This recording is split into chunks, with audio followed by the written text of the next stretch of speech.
नहीं बोलेगा तो बोलेगा तो तब तो हम लोग बंगला बोलेंगे, हमें की बोलबो परमता सिगरेट खाते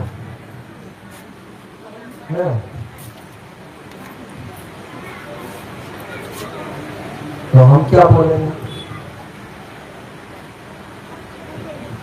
अभी हम लोग शिव चर्चा में बैठे हुए, हम लोग बैठे हुए हैं शिव चर्चा, किसी वास्तविक में शिव बैठ जाए हमारे अंदर, शिव चर्चा में बैठना और शिव का हमारे अंदर में बैठ जाना, दोनों दो स्थिति हो। मैं परसों के कार्यक्रम में भी बोल रहा था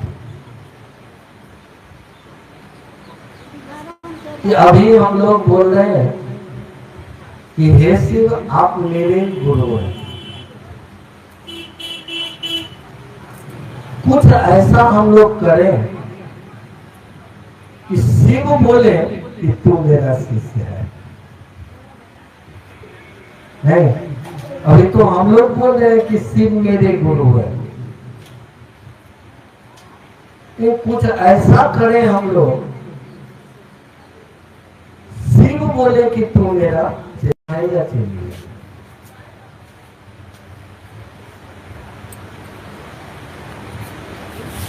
मैं अभी थोड़ी देर पहले बोल रहा था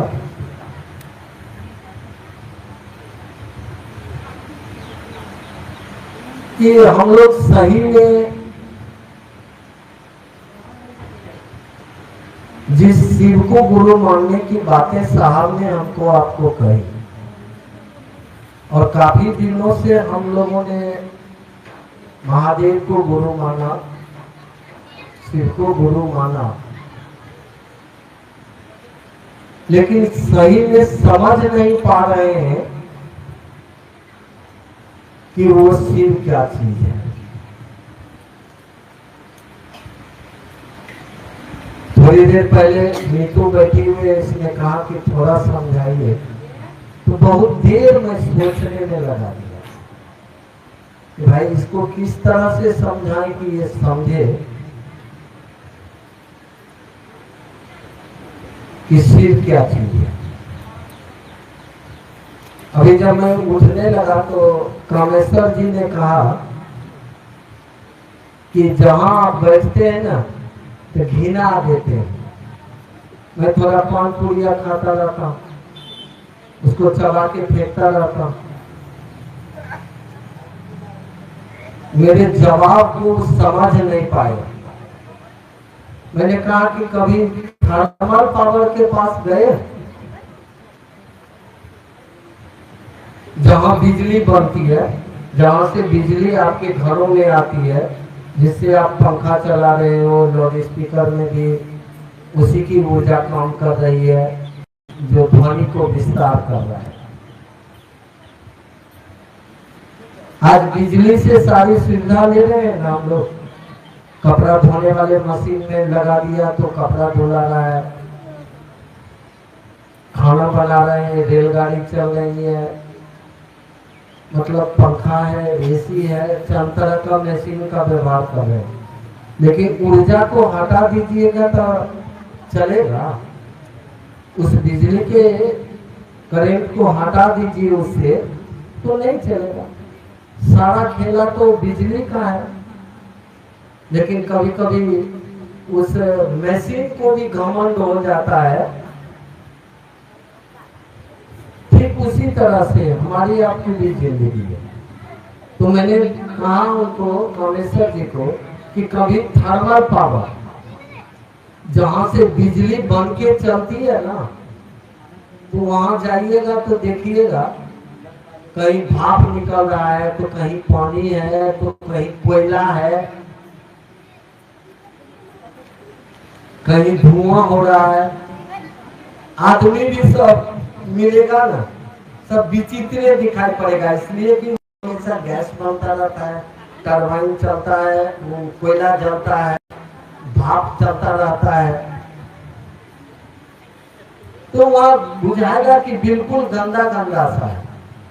वही बात में कामेश्वर जी को बोला कि थर्मल पावर के पास जाइएगा तो आपको पूरा विचित्र लगेगा देखने में।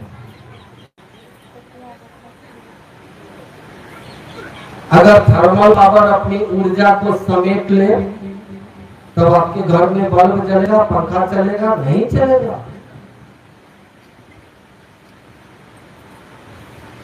हम आप भी उसी शिव से निर्मित हैं, शिव से बने हुए।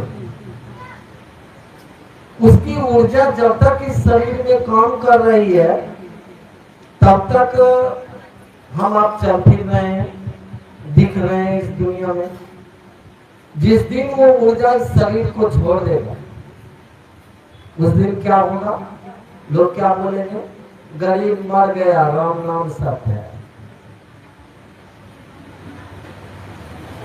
जिस ऊर्जा से हमारा आपका सारा काम हो रहा है इस दुनिया में, उस ऊर्जा के भंडार का ही नाम दिया गया है शिव या महादेव या महामृत्युंजय या महाकाल। वो संपूर्ण ऊर्जा का भंडार है, उसी से सारी ऊर्जा निकली है और एक एक चीज में समाई हुई है। अगर वो ऊर्जा नहीं काम करे तो धरती पर कोई भी चीज आपको दिखेगा ही नहीं, शून्य हो जाएगा। एक बार मेरा बेटा आज से 10 साल पहले मुझसे एक सवाल किया, पापा आपके दिमाग में ये शिव क्या है? हमने कहा वो इतना सूक्ष्म ऊर्जा है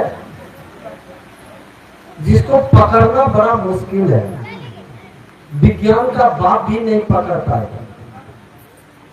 कोशिश किया था विज्ञान ने एक बार पकड़ने के लिए, शीशे के घर में एक बंदर को बंद कर दिया, उसको सील कर दिया और नीचे जो प्लेट लगाया था वो आयरन का प्लेट लगा दिया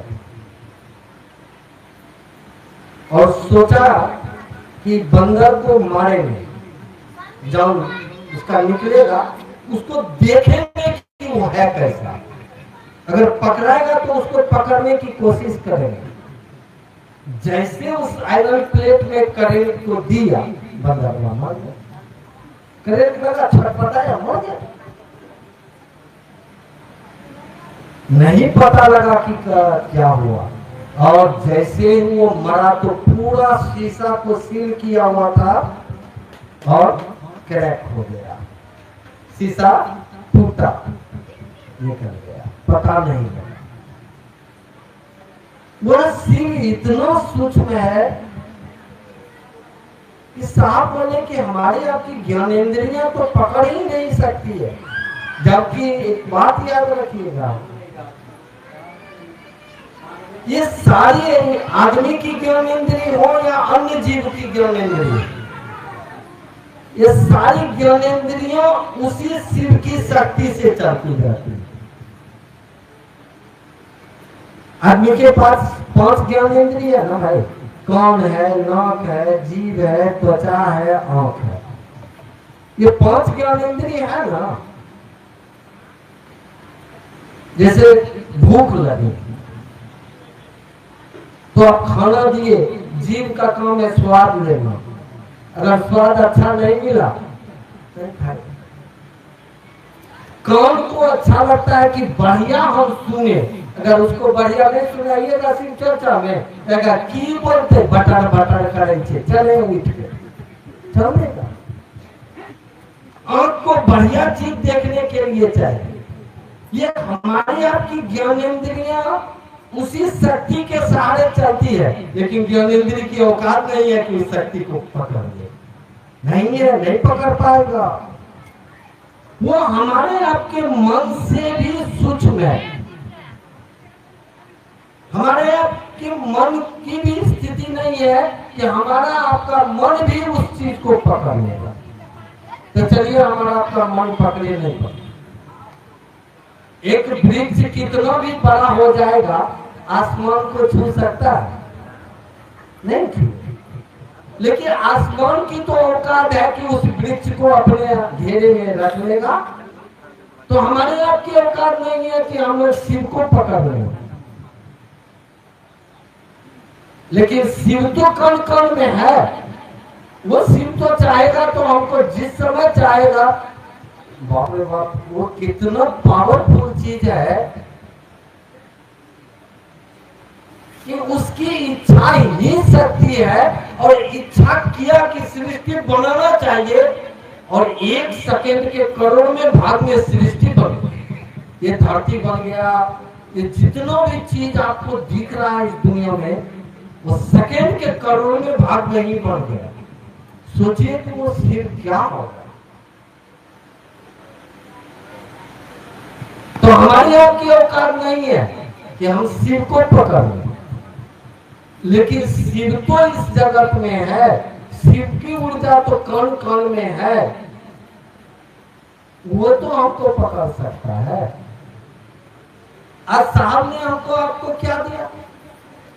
कहा कि गुरु बनो। क्यों नहीं साहब ने हमको आपको कहा कि वो परमात्मा है, उसकी पूजा करो? क्यों? गुरु बनाने के लिए क्यों बोला?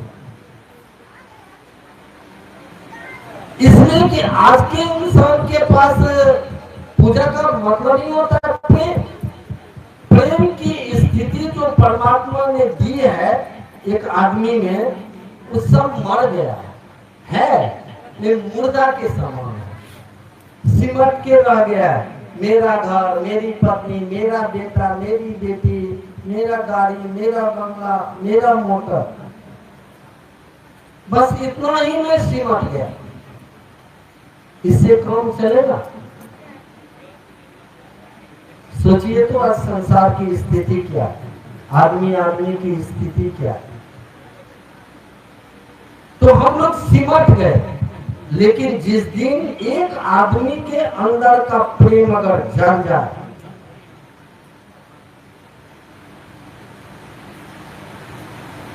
इतना पावर है एक आदमी के अंदर में, इतनी शक्ति है, पूरी दुनिया को बदल सकती है। इसका उदाहरण आप जानिए। एक हरिंद्रानंद में उस शिव की शक्ति जगती है, जिसको प्रेम कहिए, जिसको तंत्र कहिए, जिसको क्या नाम दीजिएगा उसका। एक साहब श्री हरिंद्रानंद में वो चीज जगती है और करोड़ों लोगों में परिवर्तन ला दिया उन्होंने। करोड़ों लोग शिव को गुरु माने, और मात्र साहब के अंदर की डिवाइन हमारे आपके अंदर में चली, और धीरे धीरे हमारे आपके अंदर में देख लीजिए कि शिव के प्रति क्या प्रेम हो रहा है। एक आदमी में जगता है तो पूरा युग परिवर्तन कर देता है। पूरे समय में जो बीतने वाली चीज है उस घटनाक्रम को बदल देता है। जितने लोग बैठे हुए हैं, एक बात याद करिए तो, अभी 4 साल पहले कोरोना खत्म हुआ 2022 में। आप याद करिए कि जो शिव को गुरु मान के जिसका भी मन ठहर गया था, उसके घर में कोई लोग नहीं मरे। गवाह है, इतिहास गवाह बनेगा इसका। एक भी आदमी कोरोना में जो शिव को गुरु माने हुए थे, उसके परिवार के एक भी लोग नहीं मरे हैं, रिकॉर्ड नहीं है। सोच लीजिए कि थोड़ी उस शिव की ऊर्जा हमारे आपके अंदर में जगती है तो हमको आपको मौत के मुंह से बाहर करती है। ये रखिए पानी तनी, अभी जिनको पीना है उठ के पी ले। मैं क्या बोल रहा था, फिर सला ये कर लिया।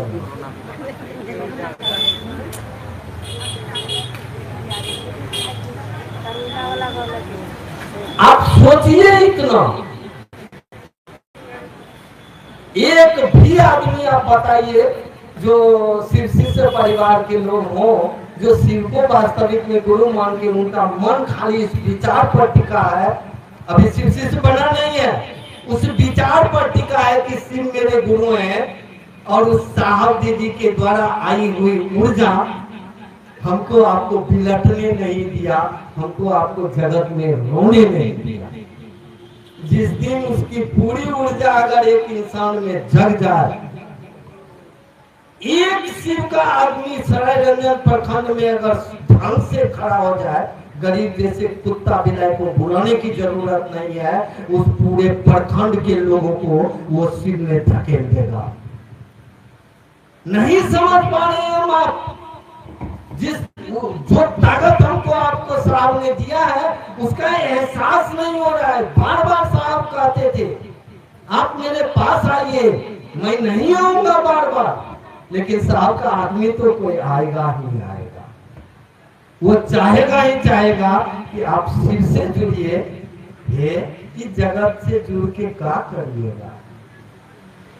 और बहुत लोग मिलेंगे शिव चर्चा में, चाहेंगे हमसे जुड़ जाइए, फलना चीज से जुड़िए, ढकना चीज से जुड़िए, ये कराइए वो कराइए। हे बाबू, ये सब करके हमने देख लिया। व्यवस्था अपनी जगह पर, शिव को अपने जगह में रखिए ना, ये व्यवस्था में लिपट के शिव को मत भूलिए। ठीक है, व्यवस्था है, रहेगी, लेकिन शिव अगर आप में रह गए तो फिर बल्ले बल्ले है, किसी चीज की जरूरत नहीं है इस दुनिया में आपको, किसी को भी। आप देखिए कि इतिहास में जिसके साथ महादेव या महादेव की शक्तियां प्रवाहित हुई, क्या उसने युग में परिवर्तन किया कि नहीं किया? मैं नाम बताऊं, हरिश्चंद्र को देख लीजिए, सतयुग में आए थे, पूरी दुनिया को बता दिया था कि सत्य की ताकत क्या होती है। आप त्रेता में देख लीजिए, राम में उसी शिव की शक्ति आई थी, राम ने शिव की ही पूजा की थी, उसके गुरु ने ही शिव को अपना बनाने के लिए कह दिया था। क्या किया? परिवर्तन कर दिया ना, त्रेता में बता दिया ना कि एक पुरुष की मर्यादा का कितना ताकत होता है, जो नारी की मर्यादा को बचाने के लिए सब कुछ करके दिखा दिया ना। आइए ना, द्वापर में कुछ ही दिन तो हुए कलयुग के, कृष्ण के गुरु उपमन्यु और संदीपनी ने शिव से जोड़ा अपने शिष्य को, जिसको हम भगवान श्री कृष्ण कहते हैं, उनके गुरु ने ही उनको शिव से जोड़ा, और शिव की शक्तियां जब उनमें आई, एक अकेला आदमी द्वापर में पूरा पलथे पलट दिया। चले इस कलिकाल में एक साथ श्री हरिंद्र ने इस काम को शुरू किया और करोड़ों लोगों की जिंदगी को पलट के रख दिया। कुछ तो हम लोग साहब दीदी से ऐसा ले कि एक भजन गाया करते थे मोनू बाबू कि आओ ऐसा करो हम करें, मर भी जाए तो जिंदा रहे। कि ये शरीर तो एक दिन मरेगी ही मरेगी, बनी है मरने के लिए, टूटने के लिए बनी है, लेकिन इस शरीर के द्वारा कुछ ऐसे कार्य हो जाए जिसको धरती याद करे न करे, आसमान को अगर भ्रम हो जाए कि ये शिव का शिष्य है, जब तक ये आसमान रहेगी वो तब तक आपको याद करेगा कि ये महादेव का। चलिए हम दुनिया के लिए नहीं कर सकते, लेकिन अपनी दुनिया जहां तक बसाए हुए हैं, कम से कम उतना भी तो कर दीजिए ना। मैंने परसों बोला कि लोग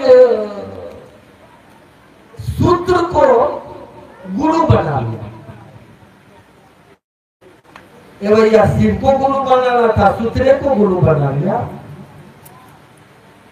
सूत्र के पीछे लगा हुआ। ससुराल शिव शिष्य होगा ना तो सूत्र तुम्हारे पीछे पीछे चलेगा। अभी मैं बोला कि सारी चर्चा तो कुर्सी पर बैठ के कर दिए, अब क्या बोलेंगे वहां जाकर? तो बगल से एक आदमी कहते हैं आप बोलिएगा तब ना, तो बतवा तो हम समझ रहे थे कि हम बोलेंगे तब ना। बोलने वाला को जो बोलना होगा वो बोलेगा। गरीब नाम के मशीन से आवाज निकलेगी। चलिए हम लोग थोड़ा साथ चले साहब। उन्होंने कहा आओ चले शिव की ओर। व्यवस्था को अपने जगह पर रहने दीजिए। हम लोग व्यवस्था नहीं है, हम लोग शिव शिष्य हों और शिव शिष्य होने के लिए साहब ने 3 सूत्र दिया, बनने के लिए नहीं। अगर बनने के लिए अगर सूत्र का सहारा लीजिएगा तो मैं आज बोल के जा रहा हूं कि करोड़ों जन्म जन्मिएगा मुश्किल में पड़ जाएंगे। शिव शिष्य होने के लिए करिए कि अगला भी शिव शिष्य हो जाए, उसके लिए उसमें डालिए। ये नहीं कि अगला को हम डाल रहे हैं तो हमारा पीछे पीछे चले, तब तो गड़बड़ बाबू। तुम तो चौपट। अगला भी अगर आपका पीछा कर दिया तो आप भी चौपट।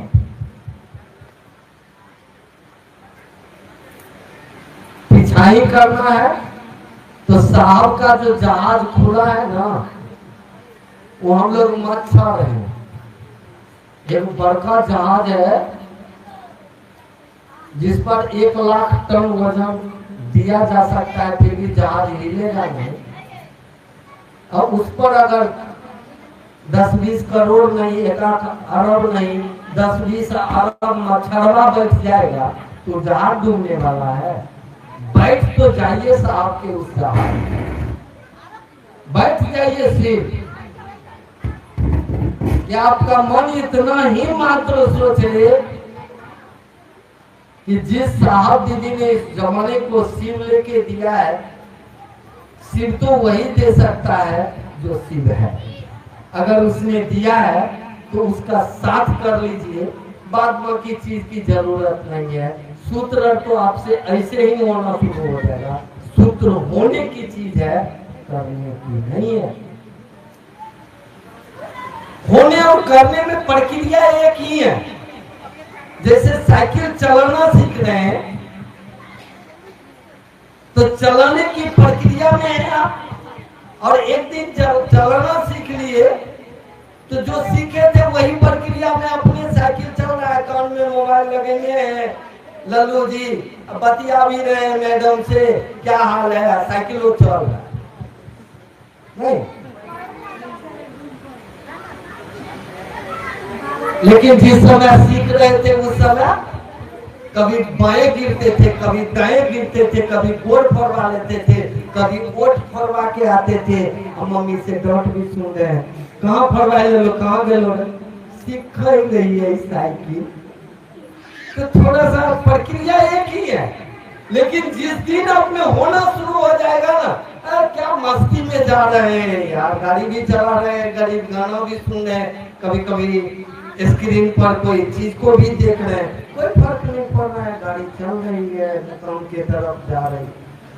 ये चीज अगर हमें अपने होना शुरू हो जाए तो जिंदगी की भी गाड़ी चलती चली जाएगी। पता नहीं लगेगा कि कितना सफर आपका कट गया, कब दुख गया कि कब सुख गया, कि कब पेट में दर्द था कि कहाँ चला गया, ये भी पता नहीं लगेगा। दुनिया ही सिर की होगी, हमारी आपकी दुनिया ही साहब दीदी की है। और जिस दिन हमारी आपकी दुनिया में साहब दीदी हो गए, उस दिन फिर आपको आवाज मिल जाएगा कि तू मेरा चेला है। और जगह से आवाज मिले ना मिले, साहब दीदी ने वादा किया है, उस दिन साहब दीदी कह देंगे कि तू चेला है। तू शिव का शिष्य है, तू मेरा आदमी है, तू मेरा चेला है। वो शिव भी साहब दीदी में उतर के आवाज देंगे कि तू मेरा है। तो चलिए ना हम लोग जो साहब दीदी ने हमको दिया है दुनिया को भी दे दें, और कुछ उसमें से बच जाए तो अपनी भी जिंदगी चलेगी और शिव तक पहुंच भी जाए। चलिए और आएंगे आगे तो बात हम करेंगे। ये भैया हमारा लेट हो रहा है, 5:15।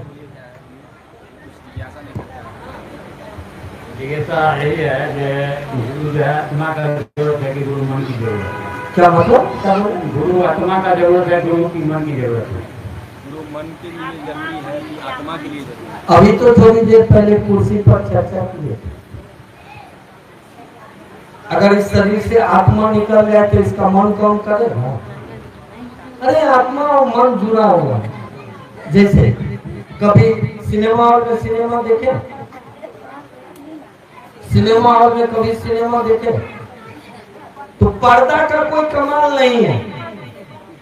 पर्दा पर जो फोकस आ रहा है, उससे जो चित्र बन रहा है, उसका कमाल है। लेकिन ये फोकस आ कहां से रहा है, ये न सोचने वाली बात है। हम में हमारे आपके मन पर भी जो फोकस आ रहा है, ये आ कहां से रहा है? ये फोकस आत्मा से ही उस मन पर जा रहा है। मन एक वो पर्दा के टाइप में है, वहां से जो फोकस आ रहा है वही आपको जगत में आपकी ज्ञानेंद्रियां आपसे करवाती हैं। जैसे प्राण निकलेगा तो प्राण के साथ मन भी चला जाता है, मन रहता नहीं है। इसलिए उस चीज को हम समझाएंगे, लेकिन माइक पर नहीं। ऐसे आप समझ नहीं पाइएगा, अभी थोड़ा दिन और चलिए। जिस दिन हम देख लेंगे कि आप में वो ताकत आ गई है, आप इस चीज को बर्दाश्त कर लीजिएगा, उस दिन हम डाल भी देंगे। और डाल देंगे कहीं दुनिया में बैठे रहेंगे, चाहे शरीर में रहे नहीं रहे, वहीं से डाल देंगे। आपको उस दिन बुझा जाएगा ये मन क्या है, ये आत्मा क्या है। हम आपसे विनती करेंगे, चलिए साहब दीदी के साथ महादेव की तरफ चलिए। साहब दीदी में महादेव हैं, वहीं से हमको आपको सब कुछ हो रहा है। सारा खेला हमारे आपकी जिंदगी का हो जाएगा।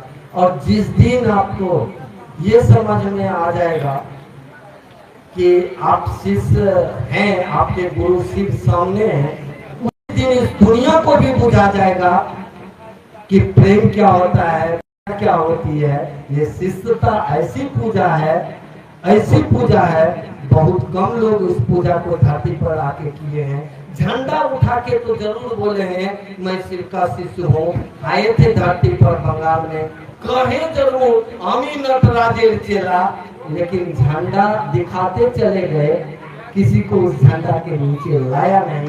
पहली बार साहब ने लाया है, हम लोग उनका साथ होने शिव तक चले जाएं, अपनी दुनिया शिव की दुनिया बना लें। आप सभी लोगों के चरणों में मेरा